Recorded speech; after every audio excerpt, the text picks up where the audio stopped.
Assalamualaikum warahmatullahi wabarakatuh. Salam sejahtera bagi kita semua yang ada di studio dan menyaksikan tayangan ini secara online. Senang sekali saya Anila. Dan saya Galba bisa berjumpa lagi dengan Anda. Sebelumnya saya ingin menyampaikan bahwa kami di studio ini menerapkan 3M. Mencuci tangan, memakai masker, dan menjaga jarak.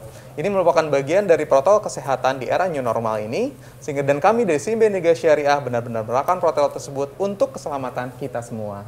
Nah, acara sharing CIMB Niaga Syariah Series dengan topik mempertahankan bisnis di era pandemi bersama, khusus untuk Anda semua nasabah kita yang setia menemani kita di masa pandemi ini. Kami percaya kami semua akan melalui ini dengan baik dan insya Allah pandemi ini akan segera berakhir.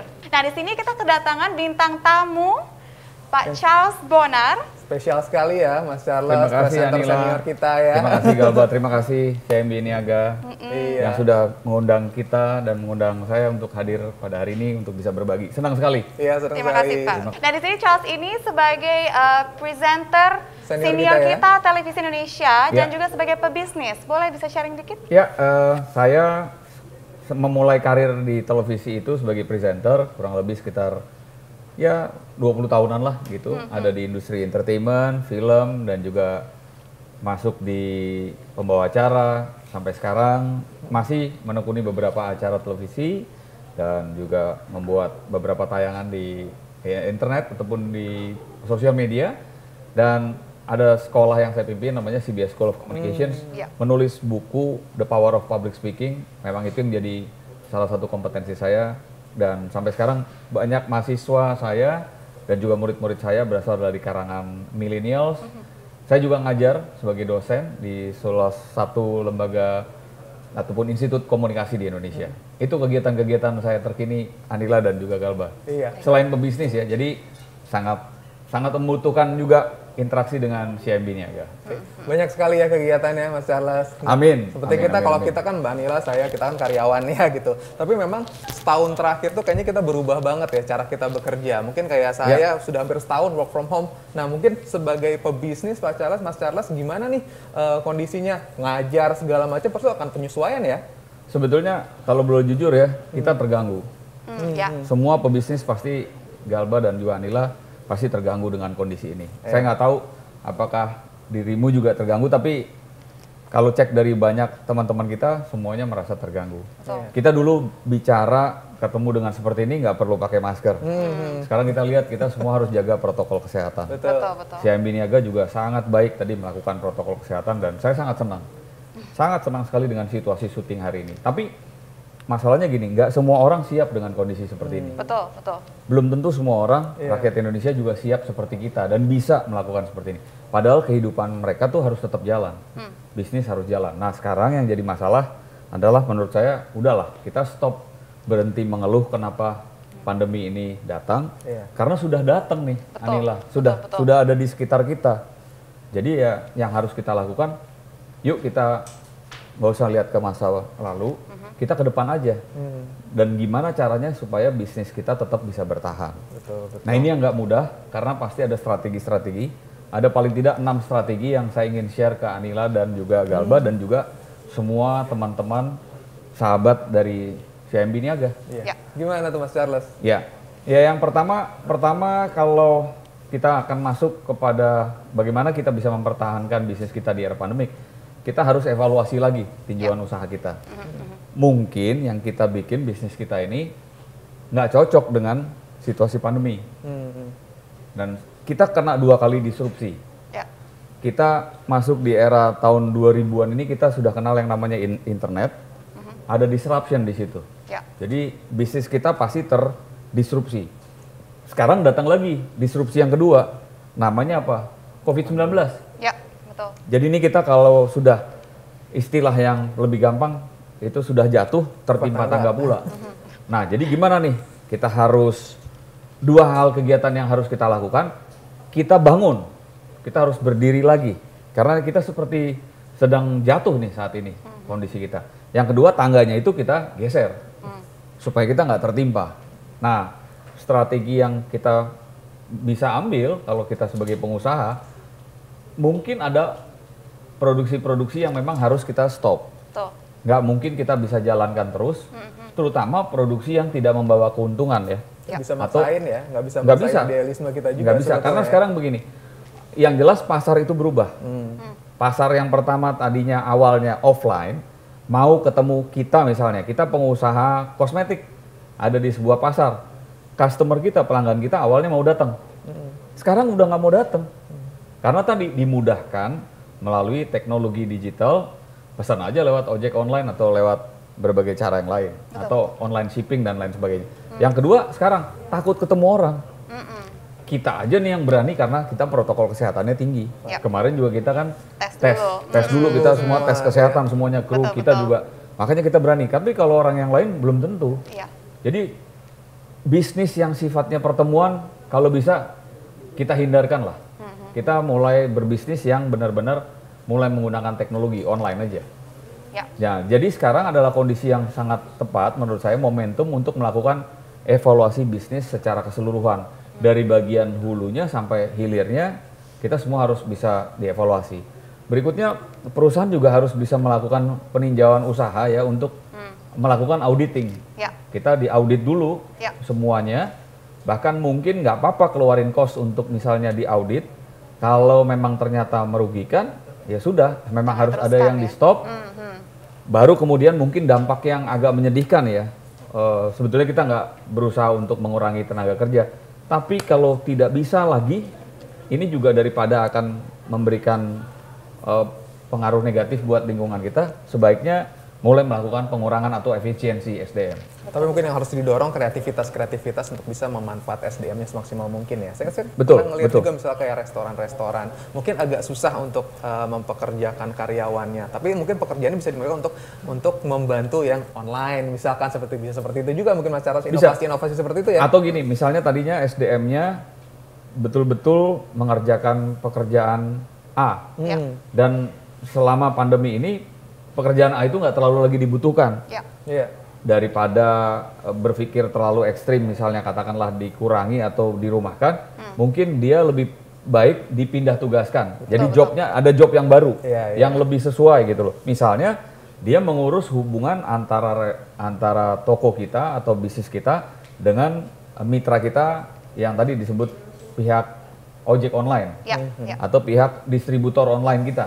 Atau pihak yang akan membantu mendelivery barang-barang dan produk dan jasa kita secara ke rumah pelanggan-pelanggan kita. Tadinya itu kan tidak ada yang menangani ya, artinya itu bidang baru. Nah sebaiknya sekarang dialihkan ke sana. Kebetulan sekali juga saya baru diskusi kemarin dengan cabang CMI Niaga di Warung Buncit. Salah satunya adalah nasabah kita ada yang berbisnis alat-alat kesehatan. Namun di saat pandemi ini mereka mulai jual masker. Nah ini kebutuhan yang diperlukan saat ini. Makanya mereka juga mulai saat ini daripada bisnis gua nggak jalan, sebaiknya saya mulai dengan pebisnis yang saat ini berjalan, yaitu masker, penjualan masker. Itu adalah salah satu cara mereka mempertahankan bisnis saat itu. Ya, atau apa yang disebut dengan diversifikasi bisnis. Jadi salah satu kesulitannya sekarang mungkin yang juga dialami oleh semua pebisnis adalah kegundahan ataupun kegalauan hati untuk mengatakan begini, should I stop my old business and turn into the new business, or should I create a new business, or should I run this two business, my old business and my new business. Ini pertanyaan yang menurut saya atau kegalauan yang menghinggapi semua para pengusaha. Apakah saya harus tetap menjalankan bisnis yang lama walaupun turun? Terus coba-coba bikin bisnis yang baru. Ya kan? Kan kemungkinannya kalau orang di tengah kegalauan dan di tengah kerisauan pasti begitu. Saya tinggalin yang lama, yang dimana yang lama ini udah membesarkan nama saya, brand saya. Terus saya cari yang baru bisnisnya. Terus mulai lagi dari baru. Atau saya pelihara dua-duanya, atau gimana? Atau saya matikan salah satu. Nah kalau sebagai pebisnis, kalau saya sih melihatnya begini. Kalau saya melihatnya begini, setiap orang, setiap pribadi, setiap bisnis punya keadaan dan latar belakang dan rahasia perusahaan masing-masing. Yang nggak bisa semua strategi itu diterapkan sama. Jadi ini kembali lagi kepada kondisi internal orangnya, perusahaannya, dan lingkungannya. Menurut saya tiga-tiganya sah. Kalau misalnya opsi yang pertama, di tengah kelusuan bisnis ini kita harus mulai cari bisnis apa yang kira-kira bisa membuat kita tetap bertahan. Mungkin harus ada bisnis baru, mungkin jualan masker. Ya. mungkin jualan alat-alat kesehatan, mungkin kita bisa menjadi IO dengan protokol kesehatan yang sangat tinggi, Ya. karena itu dibutuhkan. Sangat dibutuhkan saat Ya ini kan? lagi. Terus perusahaan yang lama seperti apa dong? Ya jangan di shutdown, jangan dimatikan, tapi mungkin boleh ada efisiensi sambil kita jalankan ini bisnis yang kedua, Betul. ya kan? Terus nanti perhatian kita mungkin lebih besar terhadap yang kesehatan karena itu dibutuhkan masyarakat hari ini.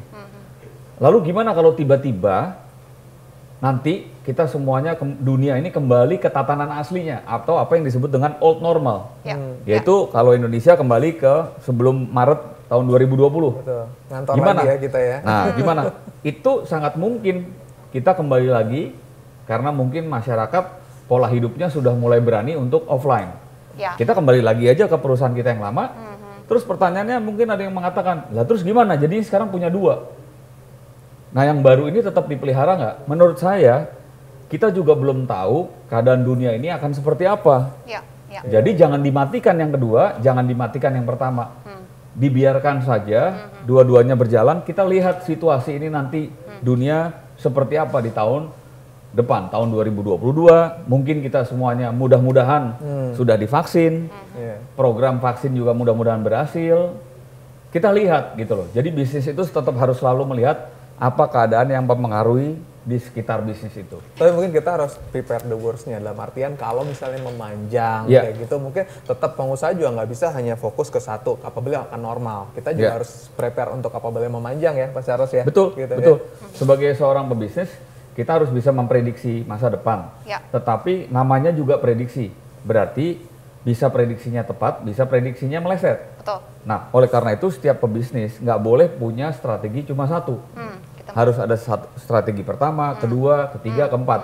Gimana kalau begini? Gimana kalau begitu? Ya. Gimana kalau nanti seperti yang lain? Gimana kalau nanti semua yang kita rencanakan ini tidak masuk sama sekali? Sekarang saya tanya sama Anila deh, Ya. sama Galba. Pernah memprediksi nggak bahwa 2020 kita kena seperti ini? Enggak kan? Gitu. Tahun Satu pun nggak ada. Pemerintah kita pun, para pemimpin kita pun nggak tahu.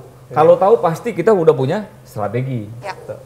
Nah, ini yang disebut dengan bencana yang datang pandemik yang diduga katanya datang satu kali dalam 100 tahun. Ya. Lah umur kita aja belum 100, gitu loh. Jadi sah juga kalau kita nggak punya strategi. Iya, Ya. iya. Udah nggak apa-apa, sekarang kita putar otak aja. Sekarang strategi seperti apa? Nah, kita masuk jadinya lebih ke strategi kedua ya. Ya. Dengan ini kita nasabah sebaiknya melakukan perhitungan terhadap pengelolaan kepemilikan aset. Aset. Nah, itu contohnya seperti apa? Gini, di dalam keadaan seperti ini, saya dapat banyak laporan dari atau sharing ya dari beberapa teman-teman pengusaha yang paling dibutuhkan saat ini hari ini karena turunnya aliran kas, Ya. penjualan kan turun nih, kan kita jualan apa-apa mungkin nggak laku ya atau mungkin nggak dibutuhkan di saat sekarang. Nah berarti kan pemasukan kita berkurang. Betul. Padahal kalau kita tetap mau jalan, salah satu darahnya bisnis itu kan cash, cash flow. Maka ya aset-aset yang tidak terlalu katakanlah perlu dan bisa dicairkan menjadi cash, menurut saya itu perlu dilakukan. Ya.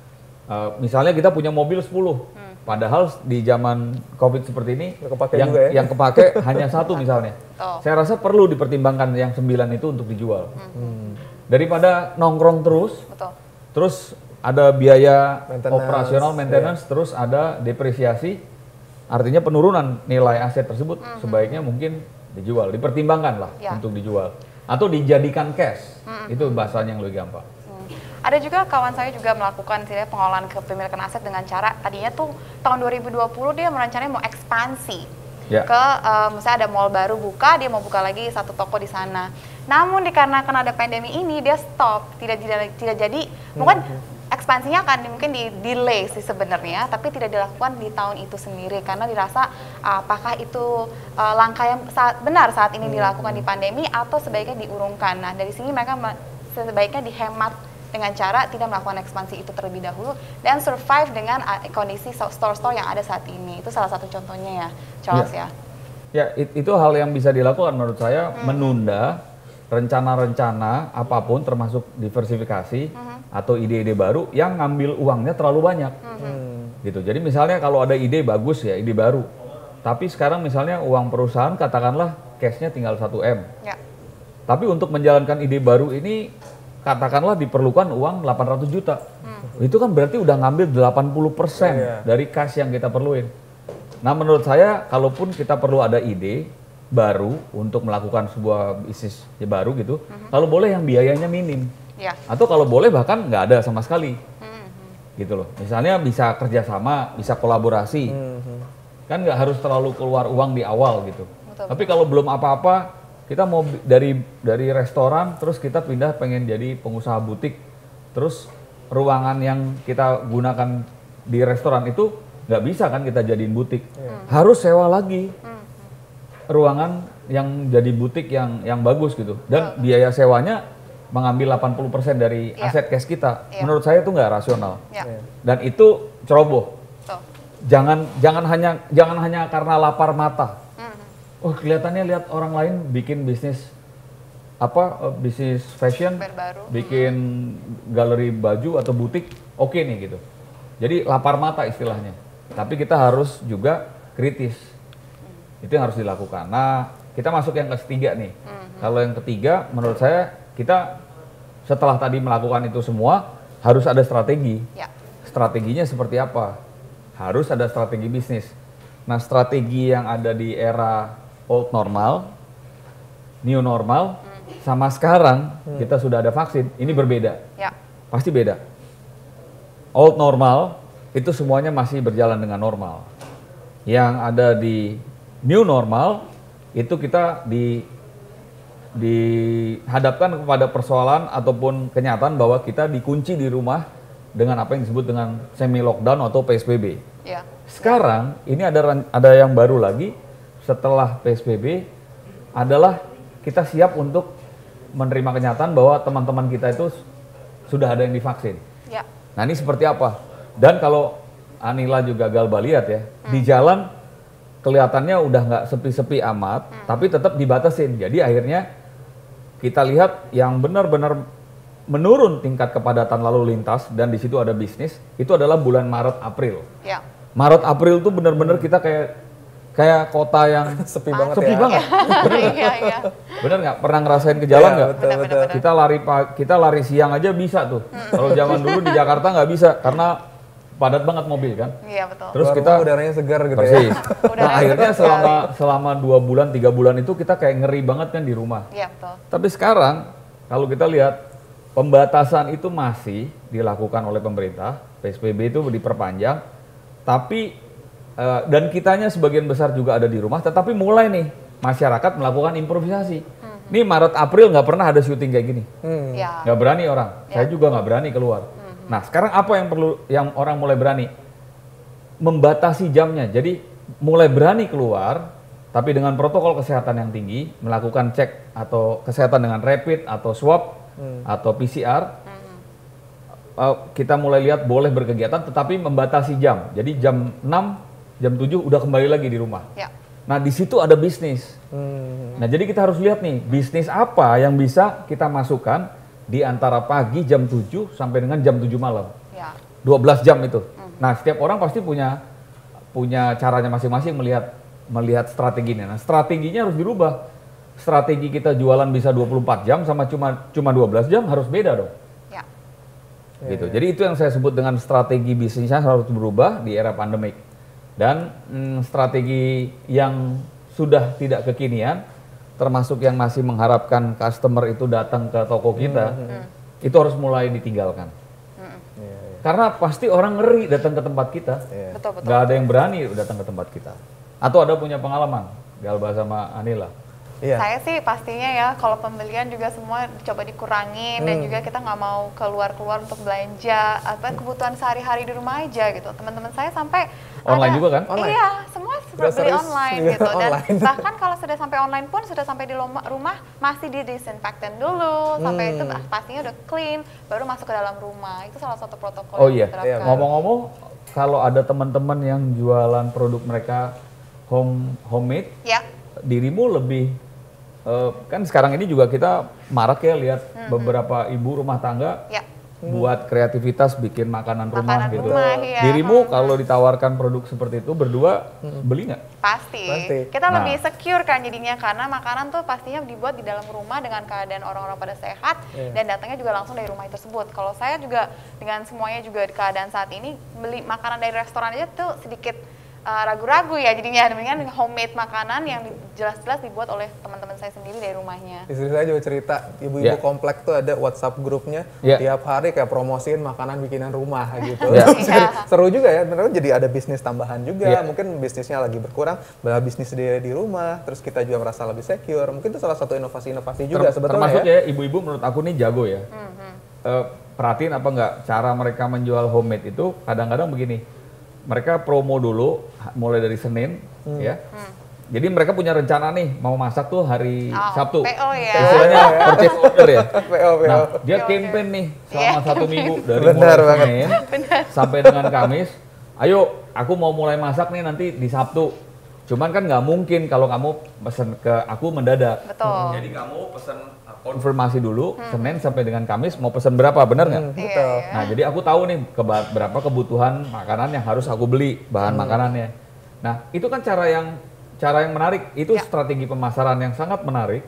Jadi campaign dulu, fotonya harus ada dulu dong. Berarti kita kalau mau bikin makanan rendang, kita harus masak rendang dulu, terus kita packing sampel, ada kita foto, bahkan sekarang juga strategi pemotretannya juga harus bagus. Karena makanan yang enak tapi tidak difoto dengan bagus itu nggak akan mendapatkan fans ataupun nggak akan mendapatkan ketertarikan dari para konsumen ya. Karena sekarang ini yang sangat menjual di depan di era teknologi ini adalah foto. Betul. Jadi fotonya harus bagus, videonya harus bagus, desainnya, flyernya harus bagus. Nah, yang unggul di era seperti ini dua tuh strateginya. Pertama strategi pemasaran, yang kedua strategi penetapan harga. Karena jangan salah loh, saingan kita juga banyak.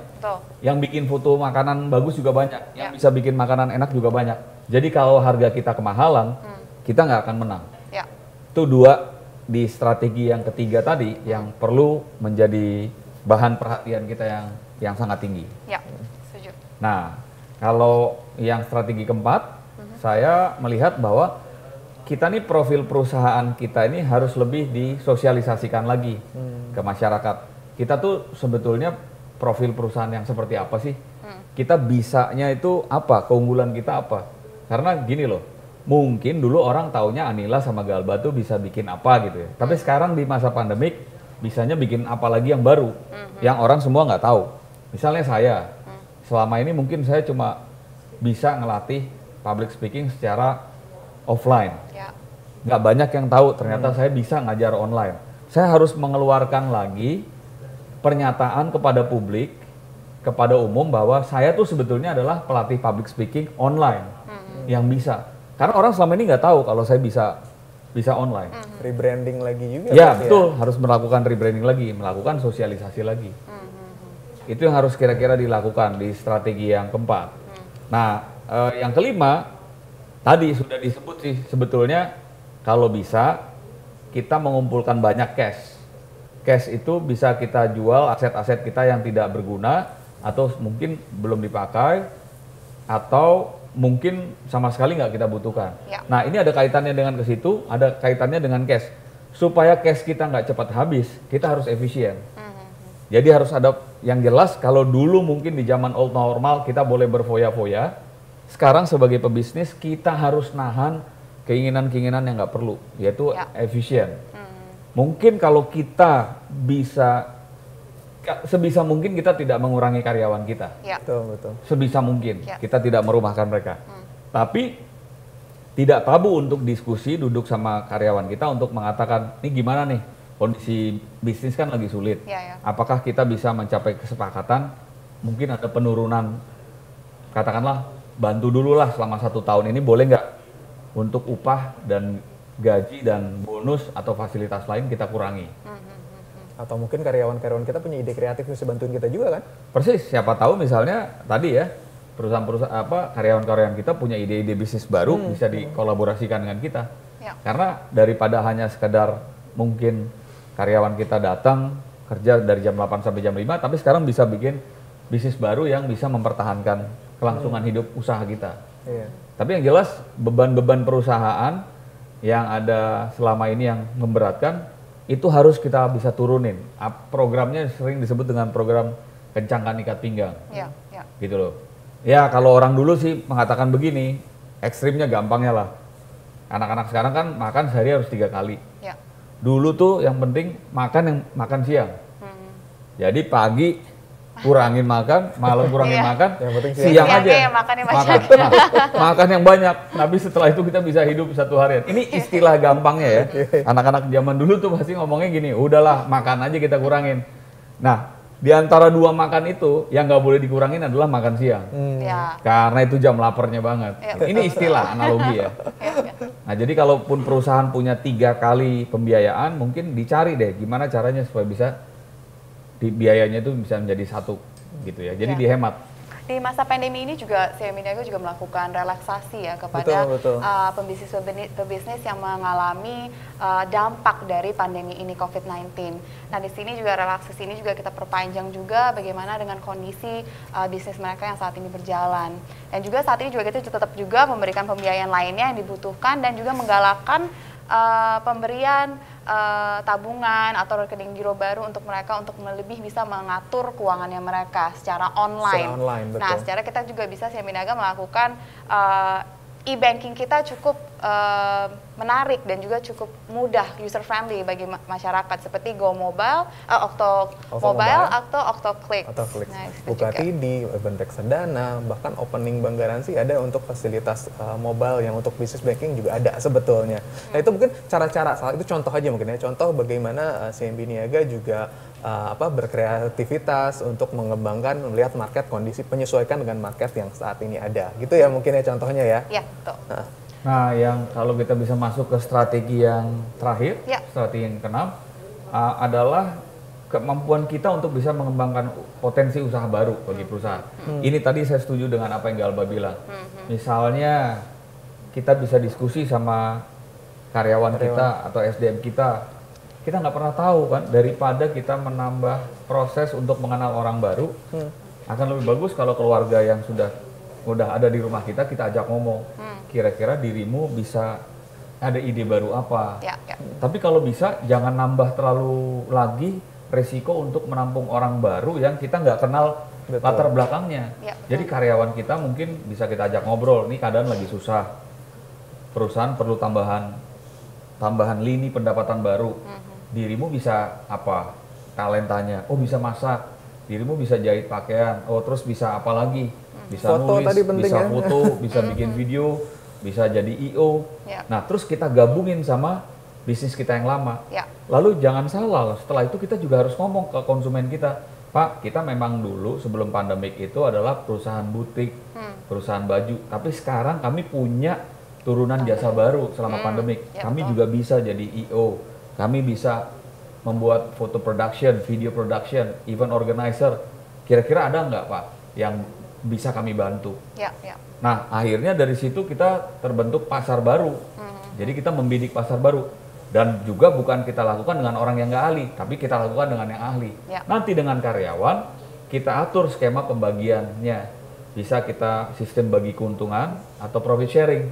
Jadi kalau misalnya nanti memang hasil keuntungannya 100 juta, karena kamu yang ngerjain, kita bayar dulu ya biayanya ke kamu. Misalnya Galba nih yang bikin, tim IO-nya turun 10 juta, ya udah itu biayanya kita biayain. Setelah itu kan ada keuntungan, misalnya masih ada keuntungan 50 juta, Galba berapa? Perusahaan berapa? Dibagi dua-duanya happy. Poin pentingnya komunikasi tadi ya, komunikasi dengan karyawan, komunikasi dengan klien kita, Eksternal. mungkin dari bank juga komunikasi dengan customer, kita menyesuaikan bisnis mereka sehingga kita memberikan relaksasi. Itu poin pentingnya komunikasi tadi ya. Yang sampai kita nutup diri, memacu pada apa yang ada dengan pikiran lama kita ya. Nah, yang paling menarik juga ya, kalau menurut saya yang nggak banyak kita lakukan, karena kita mungkin berdiam diri di rumah dan kita takut gitu menghadapi keadaan ini. Kita jadi lupa nih sebagai pebisnis bahwa kita ngerasa bahwa kita jadi nggak ngomong sama bank kita. Menurut aku kalau ada strategi berikutnya yang harus ditambahkan atau strategi ketujuh adalah kita harus berkomunikasi dengan pihak bank yang bisa diwakili dalam hal ini dengan RM, Relationship biasanya, Manager, Betul. ataupun account kita yang menghandle kita. Ya. Kita harus ngomong sama bank, kita dalam kesulitan. Apa sih Dalam mereka pandemik hadapi ini kita juga? lagi kesulitan. Apa sih kira-kira yang bank bisa bantu kepada Betul, saya? betul. Karena gini loh, prinsipnya ketika kita susah dan kita nggak ngomong, Ya. gimana orang lain mau bantu? Betul. Betul. Jadi gimana si CIMB Niaga mau bantu nasabahnya? Kalau nasabahnya sendiri nggak ngomong, kesulitannya apa? Itu sih menurut aku yang perlu kita lakukan. Ya. Baik. Nah, jadi ya kalau kita bicara secara keseluruhan, ya nggak ada sih perusahaan yang ingin tutup ya, yang ingin berhenti dalam kondisi seperti ini. Kita tetap harus bisa bertahan. Ya. Kita tahu nggak gampang dan nggak mudah, tapi pasti ada jalan. Ya. Pasti selalu ada jalan, dan saya yakin CIMB Niaga Syariah itu juga bisa jadi mitra yang baik buat kita semua, bangsa Indonesia di masa sulit seperti ini. Ya. Thank you banget sharingnya Yes. nih Mas Charles. Terima kasih Mas Galdo. Kita telah sampai di penghujung acara. Terima kasih kepada seluruh nasabah yang sudah setia dan mempercayakan CIMB Niaga Syariah sebagai salah satu bank pilihan Anda. Semoga kita jumpa lagi di lain kesempatan di sharing CIMB Niaga Syariah seri selanjutnya. Saya Galba. Saya Anila. Undur diri, stay safe, stay healthy, salam sehat. Assalamualaikum warahmatullahi wabarakatuh. Salam sehat. Salam sehat.